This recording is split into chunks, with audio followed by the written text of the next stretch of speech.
참빛 한인교회 예배 함께 하시는 모든 분들을 우리 주 예수 그리스도의 이름으로 환영합니다. 다 함께 묵도하심으로 예배 드리시겠습니다. 너희 의인들아 여호와를 즐거워하라. 찬송은 정직한 자들이 마땅히 할 바로다. 수금으로 여호와께 감사하고 열줄 비파로 찬송할지어다.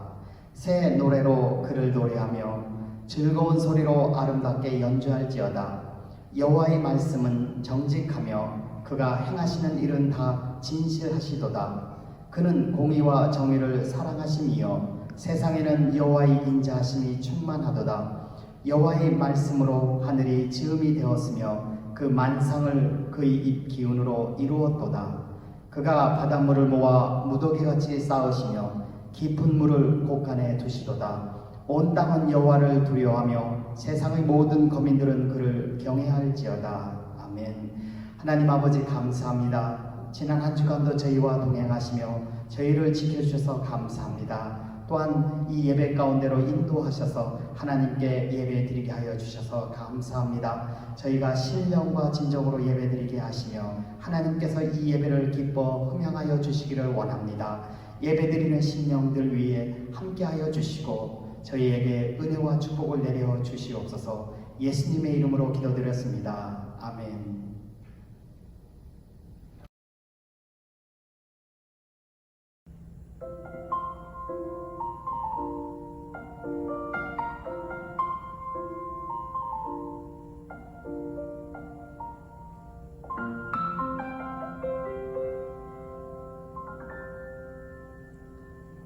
주님과 함께하는 이 고요한 시간, 주님의 보좌 앞에 내 마음을 쏟네.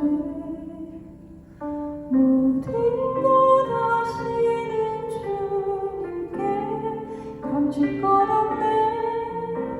내 맘과 정성 다해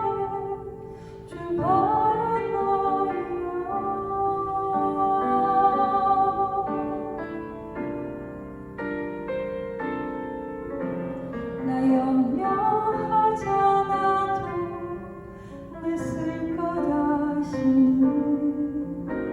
나 오직 주의 얼굴 구하게 하소서. 다 이해할 수 없을 때라도 감사하며 날마다 순종하며 주 따르오리다. 온 마음 다해 사랑합니다. 온 마음 다해 주 알기 원하네. 내 모든 삶 주님 것이니 주만 섬기리. 온 마음 다해 주님과 함께하는 이 고요한 시간, 주님의 보좌 앞에 내 마음을 쏟네. 모든 것 아시는 주님께 감출 것 없네. 내 맘과 정성 다해 주 바라나이다. 온 마음 다해 사랑합니다. 온 마음 다해 주 알기 원하네. 내 모든 삶 주님 것이니 주만 섬기리. 온 마음 다해 with all my heart I want to love you, Lord, and live my life each day to know you. All that is in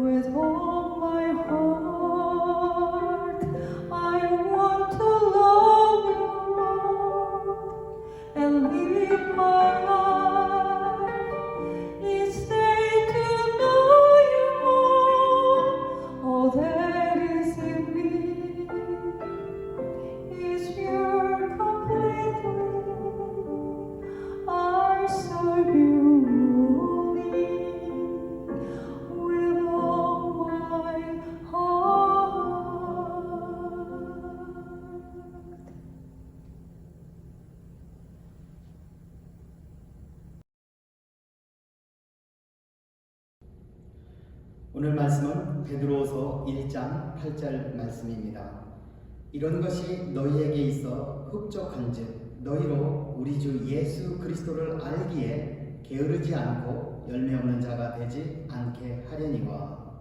하나님 아버지 감사합니다. 이 시간 저희가 주의 말씀을 생각하기를 원합니다.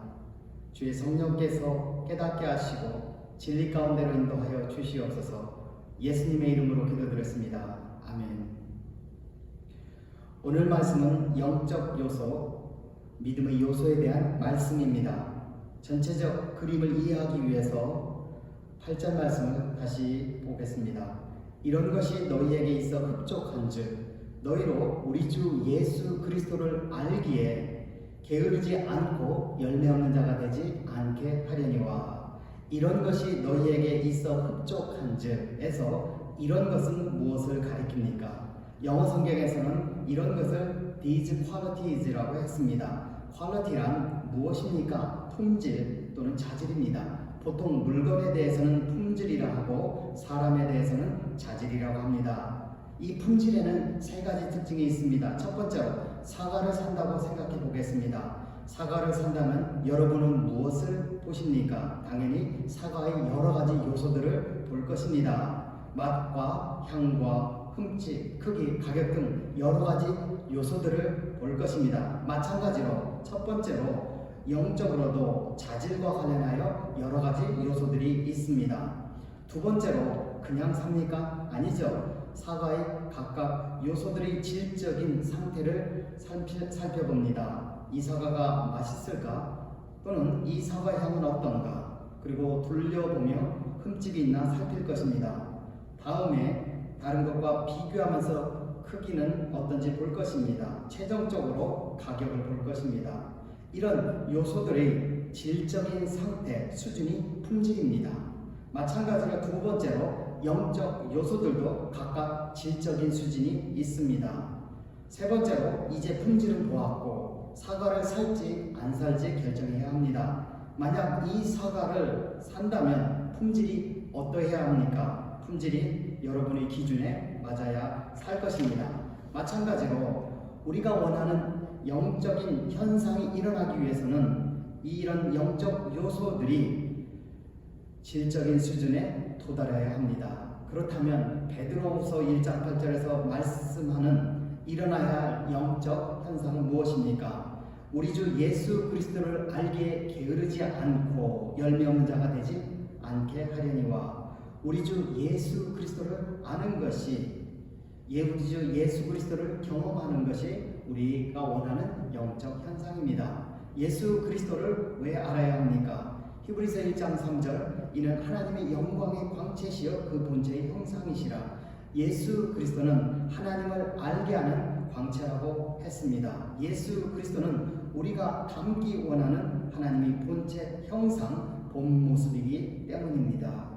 그러면 이런 영적 요소들은 무엇입니까? 앞에 있는 베드로서 1장 5절로 7절이 답을 합니다.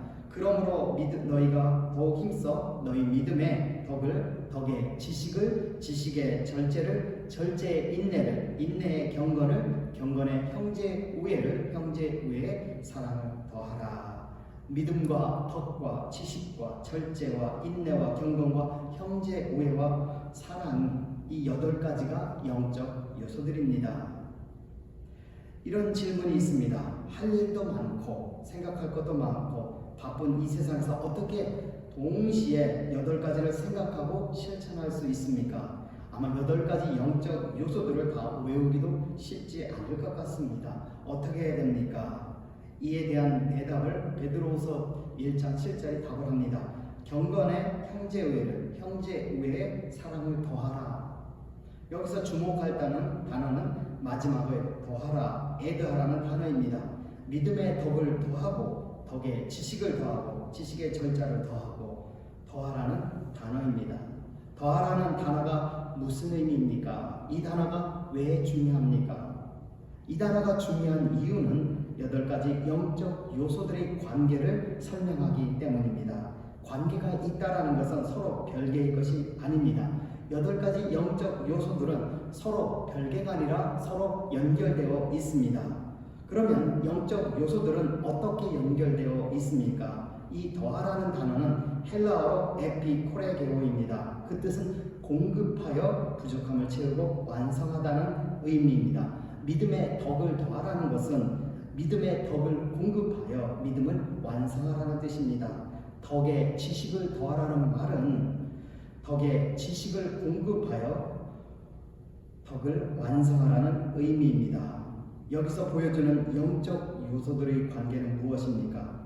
앞에 있는 요소는 뒤에 있는 요소에 의해 완성되는 것입니다. 뒤의 영적 요소는 앞의 영적 요소를 완성하는 것입니다. 믿음의 덕을 더하라는 것은 덕이 믿음을 완성한다라는 뜻입니다. 이 관계의 결론이 무엇입니까? 이 결론을 알려면 8가지 요소를 거꾸로 읽으면 쉽게 알 수 있습니다.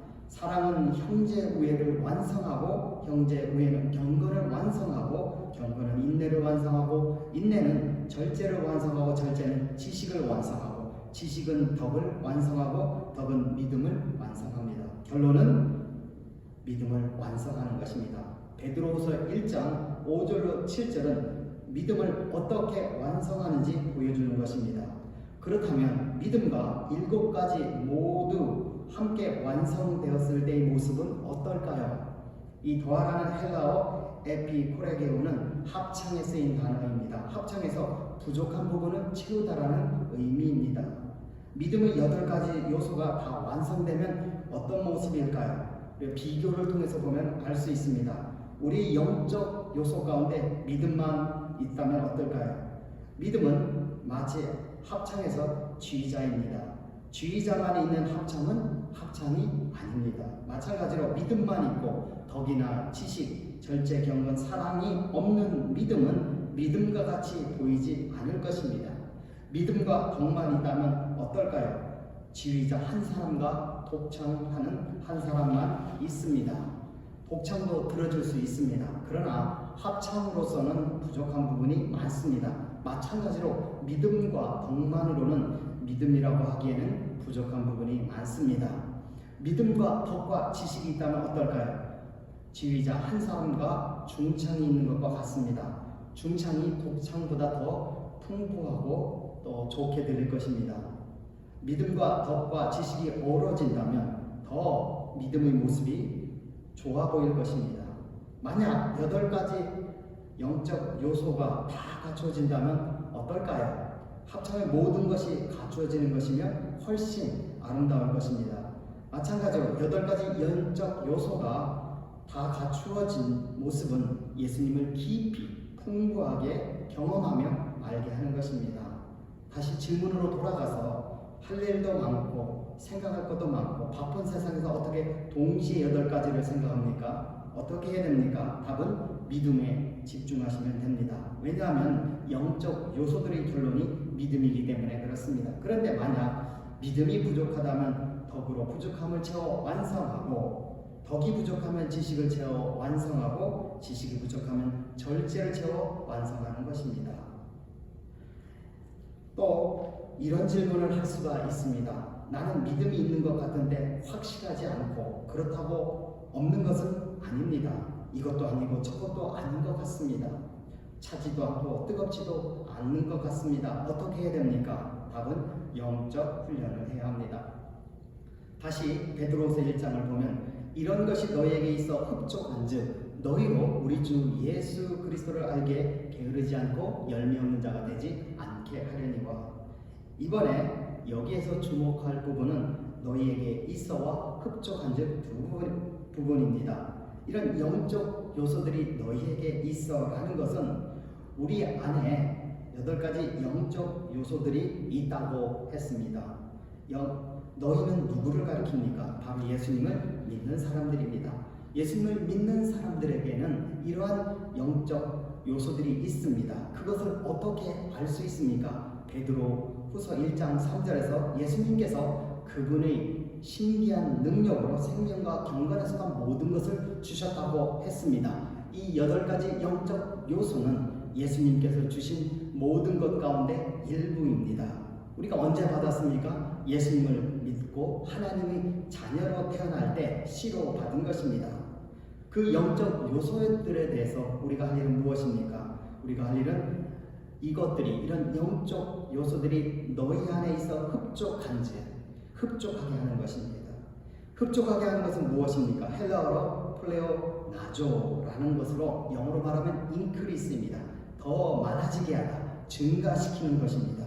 마치 달란트 비유에서 주인이 종들에게 5달란트, 2달란트, 1달란트를 주었을 때 5달란트와 2달란트 받은 종들이 장사하여 배를 만든 것처럼 우리도 주님이 주신 영적 요소들을 증가시켜야 합니다. 어떻게 증가시킬 수 있습니까? 어떻게 증가시킬 수 있는지는 디모데전서 4장 7절이 답을 합니다. 망령되고 허탄한 신화를 버리고 오직 경건에 이르기를 연습하라. 연습, 훈련이 필요합니다. 무엇을 훈련해야 됩니까? 여기서 먼저 기억해야 될 것이 있습니다. 이러한 영적 요소들은 사고하는 방식이며 행동하는 방식입니다. 따라서 증가시킨다는 것은 하나님처럼 생각하고 하나님처럼 행동하는 것이 더 깊어지고 많아지는 것입니다. 우리 모든 영역에서 펼쳐지게 하는 것입니다. 따라서 우리에게 필요한 것은 우리 속에 이미 형성되어 있는 망령되고 허탄한 신화와 같은 세상 방식의 사고와 행동 방식의 질서를 깨트리고 새로운 경건의 방식을 세우기 위해서 연습하고 훈련하는 것입니다. 의도적으로, 의식적으로 훈련해야 됩니다. 언제까지? 뇌와 몸이 바뀔 때까지 계속해서 반복적으로 행해야 합니다. 그 훈련이 가능합니까? 예, 가능합니다. 우리에게는 불가능하게 보이는 것들이 훈련을 통해 가능합니다. 우리나라 사람들은 평균 시력이 1.0이라고 합니다. 몽골 사람들은 평균 2.0에서 4.0이라고 합니다. 에스키모인들은 평균 5.0에서 6.0이라고 합니다. 태국의 모겐족은 무려 시력이 9.0이라고 합니다. 어떻게 모겐족이 불가능해 보이는 엄청난 시각을 얻을 수 있었습니까? 그들은 하루 2시간씩 구름을 쳐다보고 그 지역에서만 나는 열매가루를 눈에 바르고 생활한다고 합니다. 제 생각에는 열매가루보다 그들이 하루 2시간씩 구름을 보는 것이 원인이라고 생각합니다. 만약 열매가루가 좋아지게 하는 성분이 있다는 것이 증명된다면 벌써 제약회사들이 상품으로 만들었을 것입니다. 영적 요소들, 영적 감각이 얼마나 증가하느냐는 영적 훈련에 달려 있습니다. 예를 들어 믿음에 대해서 다시 한번 살펴보겠습니다. 믿음이란 무엇입니까? 히브리서 11장 1절에서 보지 못하는 것들의 증거라고 했습니다. 믿음은 보지 못하는 것을 볼 수 있는 영적 시각입니다. 믿음은 히브리서 11장 3절에서 믿음으로 모든 세계가 하나님의 말씀으로 지어진 줄 우리가 아나니 보이는 것은 나타난 것으로 말미암아 되는 것이 아니니라. 보이지 않는 영적 세계가 있음을 알 수 있는 영적 직감이 믿음입니다. 요한복음 2장 1절로 11절에서 가나의 혼인잔치 스토리가 나옵니다. 그 잔치에 예수님이 제자들과 예수님이 어머니 마리아가 초대를 받았습니다. 마침 잔치에 중요한 포도주가 떨어졌습니다. 혼인잔치를 열었던 사람들은 해결책을 찾지 못하고 당황했던 것 같습니다. 그래서 마리아가 움직입니다. 그녀는 예수님께 가서 포도주가 없다고 말씀드립니다. 이것은 예수님께서 포도주를 만들어 달라고 부탁하는 것입니다. 그리고 하인들에게는 예수님께서 너희에게 무슨 말씀을 하시든지 그대로 하라고 합니다. 마치 앞으로 벌어질 모든 일을 아는 것처럼 말입니다. 여기에서 질문이 있습니다. 이 일이 있기 전 예수님께서는 기적을 일으킨 적이 없습니다. 이 물을 포도주로 바꾸는 기적이 있고 나서 성경은 이 기적이 예수님이 일으키신 처음의 기적이라고 말하고 있기 때문입니다. 마리아는 어떻게 포도주 떨어진 사건과 예수님의 출현을 연결시킬 수 있을까요? 쉽게 이해가 되지 않는 부분입니다. 마리아의 어떤 능력이 이 사건과 예수님의 출현을 연결시켰을까요? 전혀 관계없이 보이는 별개의 사건이 일어났을 때 두 사건을 연결시킬 수 있는 능력을 해동력이라고 합니다. 마리아에게는 영적 해동력이 있었던 것 같습니다. 예수님께서 마리아에게 하신 말씀이 그것을 말해줍니다. 여자여 나와 무슨 상관이 있나이까? 이 말씀을 풀어 설명하면 당신은 어떻게 이 사건을 나와 관련시켰습니까? 당신은 이 사건이 나와 관계 있다는 것을 어떻게 읽었습니까? 예수님께서 마리아의 영적 해동력을 인정하시는 것입니다. 어디에서 이런 영적 해동력이 옵니까? 어머니이기 때문에 알 수 있다고 말할 수도 있지만 아무리 어머니라도 자식에게 물을 포도주로 바꿀 것을 기대하는 어머니는 없을 것입니다. 어디서 영적 해동력이 나옵니까? 영적 감각입니다. 영적 감각이 무엇입니까? 믿음입니다. 믿음은 보이지 않는 것을 볼 수 있는 영적 능력이기 때문에 그렇습니다. 마리아는 어떻게 이런 영적 감각을 얻었을까요? 그 힌트는 두 군데서 보여주고 있습니다. 첫 번째는 예수님이 태어난 때입니다. 마리아는 누가복음 2장에서 목자들이 자신에게 와서 천사의 말을 전해주는 것을 들었습니다. 그 말은 예수님께서 구주 그리스도라는 것입니다. 마리아는 이 모든 말을 마음에 새기어 생각했다고 했습니다. 마리아는 예수님이 구주이시며 문제에서 구원해 주시는 분이심을 마음에 두고 생각하고 또 예수님이 역사하실 때를 민감하게 기다린 것 같습니다. 두 번째 힌트는 예수님이 소년기 때 하신 말씀입니다. 마리아는 누가복음 2장 49절에서 성전에서 내가 아버지의 집에 있어야 될 줄을 알지 못하셨나이까? 라고 대답하셨을 때 깨닫지 못했지만 이 모든 말을 마음에 두니라 라고 했습니다. 아마 마리아는 하나님의 말씀을 흘러 떠내려 보내지 않고 마음에 두고 묵상하며 예수님이 때의 시그널을 잡으려고 계속 노력하며 연습했다가 그 시그널을 잡은 것 같습니다. 우리도 하나님의 말씀과 영적 요소들을 마음에 두고 생각하고 행동하는 것이 자연스러울 때까지 훈련하며 영적 요소들을 개발할 때 이러한 감각이 우리에게도 개발될 줄 믿습니다. 지금까지 우리는 영적 요소들 사이의 관계, 영적 훈련을 통한 영적 요소들의 완성에 대해서 함께 살펴보았습니다. 그러면 영적 요소들을 훈련하면 어떤 일이 일어납니까? 두 가지가 일어납니다. 첫 번째로 영적 행동이 나타나고 두 번째는 영적 생산이 나타납니다.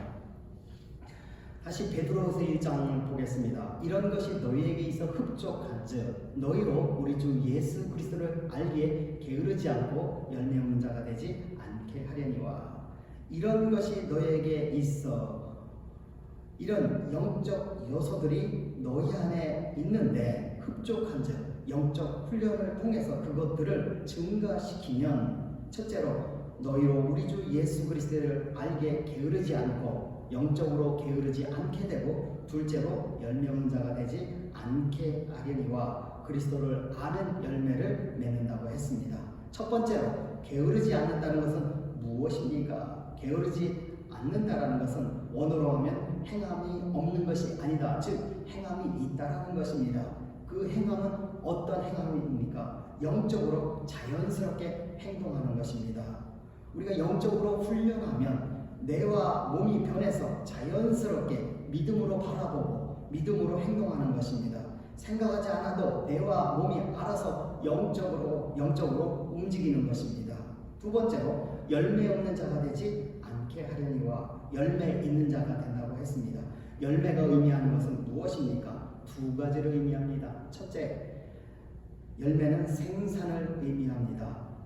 농부가 열심히 수고하여 생산하려는 것이 무엇입니까? 열매입니다. 열매는 생산을 상징합니다. 우리가 맺어야 될 영적 열매는 무엇입니까? 예수님을 아는 것입니다. 영적 훈련을 잘 하면 예수 그리스도에 대한 깊은 지식을 얻을 수 있습니다. 그것을 통해 하나님을 알고 하나님을 닮아가고 모든 부분에서 구원을 경험할 수 있습니다. 두 번째로 열매가 의미하는 것은 다른 방향입니다. 어떤 사람들은 열심히 일을 하지만 생산을 못할 수도 있습니다. 생산을 한다 하더라도 원하는 만큼 얻지 못할 수도 있습니다. 왜 그렇습니까? 잘못된 방향으로 일을 했기 때문에 그렇습니다. 따라서 믿음의 8가지 영적 요소들을 훈련한다는 것은 영적으로 바른 방향으로 나아가는 것입니다. 그러면 우리가 어떻게 훈련해야 됩니까? 여기서 기억해야 될 것이 있습니다. 앞에서 말씀드린 대로 8가지 영적 요소들 중 뒤의 것은 앞의 것을 완성하는 것입니다. 믿음의 덕을, 이 뜻은 믿음을 덕으로 완성하라는 것입니다. 덕은 지식에 의해서 완성되고 지식은 절제에 의해서 완성되는 것입니다. 이것은 뒤의 영적 요소들에 대해서 정의할 때 앞에 있는 영적 요소와의 관계에서 정의하라는 것입니다. 앞의 요소들은 뒤의 요소들의 해석과 훈련 방향을 결정합니다. 영적 요소의 첫 번째인 믿음은 무엇입니까? 믿음은 영적 감각입니다. 믿음은 살아계신 하나님을, 보이지 않는 하나님을 볼 수 있는 영적인 시야입니다. 어떻게 영적 세계를 볼 수 있습니까? 감각할 수 있습니까? 답은 덕을 통해서 개발할 수 있습니다. 그러면 덕이란 무엇입니까? 덕은 한글의 덕과 개념이 비슷한 부분도 있지만 다른 부분도 있습니다. 한글에서 덕은 어떤 개념으로 쓰입니까? 복과 인격으로 쓰입니다. 가장 많이 쓰이는 덕에 대한 단어 중 인덕이라는 단어가 있습니다. 인덕은 인복, 사람 복을 의미합니다. 따라서 덕은 복이라는 뜻으로 사용됩니다. 그 다음으로 많이 쓰이는 덕은 지도자들의 종류를 나눌 때 쓰입니다. 지장, 용장, 덕장에서 덕장입니다. 누가 덕장입니까? 아랫사람의 의견에 귀를 기울일 줄 아는 지도자가 바로 덕장입니다. 다른 말로 다른 사람들을 배려하고 세울 수 있는 인격을 의미합니다. 한글에서 덕은 복이자 인격을 의미하지만 성경에서의 덕은 약간 다릅니다. 헬라어로 아레페, 그 뜻은 백설한 뜻 탁월입니다. 성경에서 말하는 덕은 바로 탁월입니다. 탁월은 무엇입니까? 두 가지 개념을 가지고 있습니다. 첫 번째 탁월은 완전의 개념을 가지고 있습니다. 하나님이 완전하신 능력을 설명할 때 이 덕을 사용합니다. 누가복음 6장 19절에서 온 무리가 예수를 만지려고 힘쓰니 이는 능력이 예수께로부터 나와서 모든 사람을 낫게 함이로라. 모든 사람을 낫게 하는 능력이 예수님으로부터 나아갔습니다. 이 능력이 바로 아레페, 바로 그 덕이라고 해석되는 것입니다. 덕은 완전하게 병을 고치시는 탁월하신 예수님의 능력을 설명합니다. 마찬가지로 하나님을 설명할 때 하나님의 능력의 완전하심을 설명할 때 바로 이 덕을 사용합니다. 두 번째, 덕은 아름다움의 개념을 가지고 있습니다. 하나님의 아름다움을 나타낼 때도 덕을 사용합니다. 베드로전서 2장 9절에서 그러나 너희는 택하신 족속이요 왕같은 제사장들이요 거룩한 나라요 그의 소유된 백성이니 이는 너희를 아름다운 어두운 데서 불러내어 그의 기이한 빛에 들어가게 하신 이의 아름다운 덕을 선포하게 하여 하심이라. 그의 기이한 빛에 들어가게 하신 이의 아름다운 덕이라고 했습니다. 덕은 아름다움의 개념을 가지고 있습니다. 무엇이 아름답습니까? 우리를 어두운 데서 불러내어 그분의 빛에 들어가게 하신 하나님의 사랑이 아름다운 것입니다. 탁월은 이 완전과 아름다움 두 개념을 모두 포함하고 있습니다. 그렇다면 덕은 믿음을 어떻게 완성시킵니까? 먼저 믿음이 우리에게 주는 것이 무엇인지 살펴볼 필요가 있습니다. 믿음은 영적 감각입니다. 이 감각은 예수님이 어떤 분이신지 보게 합니다. 믿음을 통해서 본 예수님은 우리의 목표입니다.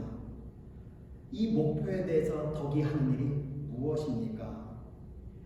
덕은 헬라어 아레테인데 이 아레테는 다른 헬라어 아이로에서 왔습니다. 아이로의 뜻은 일어나다, 나르다, 가지고 가다, 행동하다 그런 의미를 가지고 있습니다. 행동을 통해 믿음이 보여준 목표를 이루는 것이 덕입니다. 야고보서 2장 2절에서 행함으로 믿음이 온전하게 되었느니라. 믿음을 온전하게 하는 것이 행함이라고 했는데 바로 이 행함이 덕인 것입니다. 그렇다면 덕은 어떻게 완성됩니까? 믿음은 덕에 의해서 완성되는데 덕은 무엇에 의해서 완성됩니까? 덕은 지식에 의해서 완성됩니다. 그러면 지식은 무엇입니까? 여러분들이 한번 생각해 보시기 바랍니다. 같이 기도하겠습니다. 하나님 아버지, 우리 안에 주님이 신기한 능력으로 영적 요소들, 믿음의 요소들을 우리에게 주셨고 우리가 영적 훈련을 통해서 그것을 완성하게 하셨습니다. 그 완성을 통해서 영적 감각을 개발하고 우리 주님을 보게 하시고 하나님을 알게 하시고 하나님을 닮게 하셨습니다. 주님께서 주신 이 요소들을 저희가 가만히 두지 않고 계속해서 훈련하는 가운데 증가시켜서 영적 감각이 뛰어난 자들 되게 하여 주시옵소서. 지금은 우리 주 예수 그리스도의 은혜와 하나님의 무궁하신 사랑하심과 성령님의 감화 교통하심이 하나님이 주신 이 영적 요소들, 믿음의 요소들을 개발하는 가운데 탁월하게 만들어서 하나님을 깊이 보고 깊이 닮아가며 깊이 경험하기를 원하는 이 자리에 모인 각 사람 머리 위에 지금도 영원토록 함께 하시기를 예수님의 이름으로 간절히